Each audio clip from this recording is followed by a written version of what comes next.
हाँ जी, ये बताओ कि कल का श्लोक और बाकी सब पहले का श्लोक अच्छा नहीं लग रहा कि लग रहा?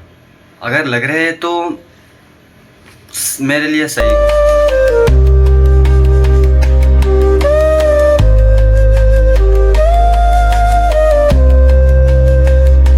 सही बात है।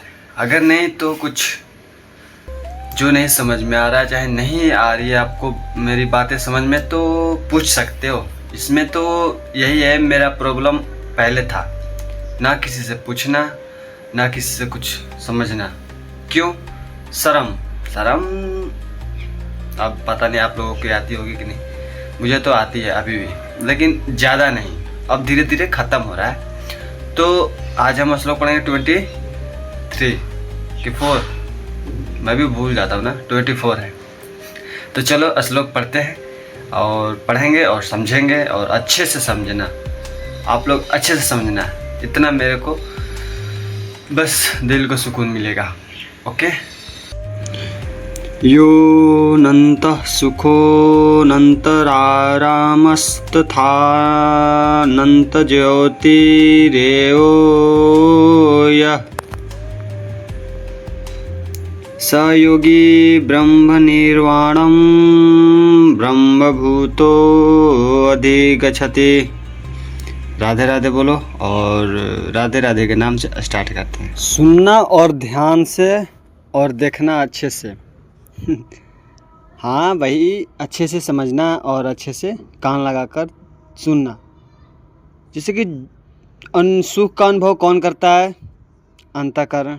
जो अंतःकरण है और जो कर्मठ है, ये जो कर्मठ और अंतःकरण जो एक ही रमण में होता है, एक ही रमण करता है, जिसका लक्ष्य अंतर्मुखी होता है, और वह सचमुच पूर्ण योगी है। ठीक है, वो परम ब्रह्म से भी मुक्ति पाता है और अंत गोत्वा ब्रह्म को भी प्राप्त कर सकता है, इससे प्राप्त हो सकता है। ओके, नहीं समझे?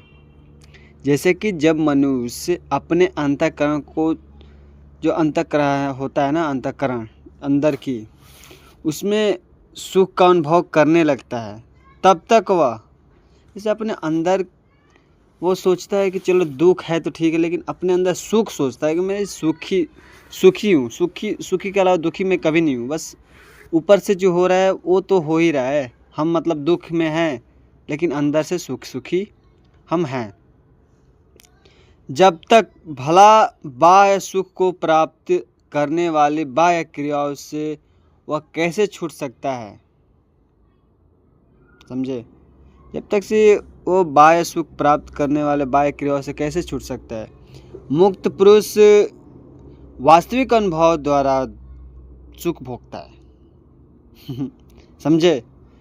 जो मुक्त इंसान होता है, जो मुक्त पुरुष होता है, वो वास्तविक जो अनुभव होता है ना, उसके द्वारा वो सुख भोगता है, ना कि ये अपना जो होता है ना बाह्य सुख, बाहर के जो दिखावा, जो भी समझ लो। अतः वह किसी भी स्थान में मौन भाव से बैठकर अंतःकरण में जीवन के कार्यकलाप का आनंद लेता है। कहीं भी मौन बैठ के जीवन का, जिंदगी का, कभी भी किसी भी परिस्थिति में वो आनंद लेता है। ऐसे मुक्त पुरुष कभी बाह्य भौतिक सुख का कामना नहीं करते। जो होता है ना बाह्य सुख, वही तो मैं बोला कि अपने अपने अंदर मन का सुख जैसे भी हो, बाह्य सुख तो वो लोग नहीं करते, जो मुक्त पुरुष होते हैं। जिससे कि आप लोग भी हो जाओगे, ये सब छोड़ दोगे। बाह्य सुख, जो बाह्य सुख होता है, भौतिक सुख होता है, छोड़ना है। जो समझ लो कि हमें नहीं करना है तो उसे नहीं करना। ओके, यह अद्भुत बाह्यभूत कहलाती है, जिससे प्राप्त करने पर भगवत धाम जाना निश्चित है।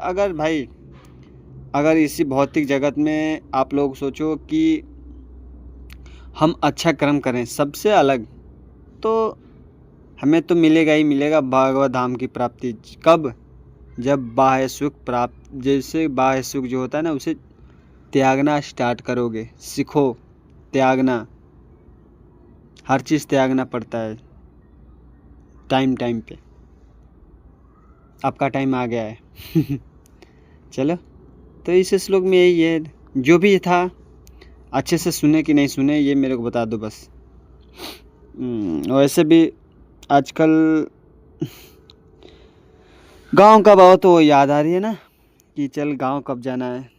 तो जाएंगे, ज़रूर जाएंगे, लेकिन थोड़ी टाइम लगेगा, 2-4 दिन या 10 दिन जो भी हो, क्योंकि यहाँ पास सेटलमेंट करने के बाद ही ना निकलूँगा यहाँ से।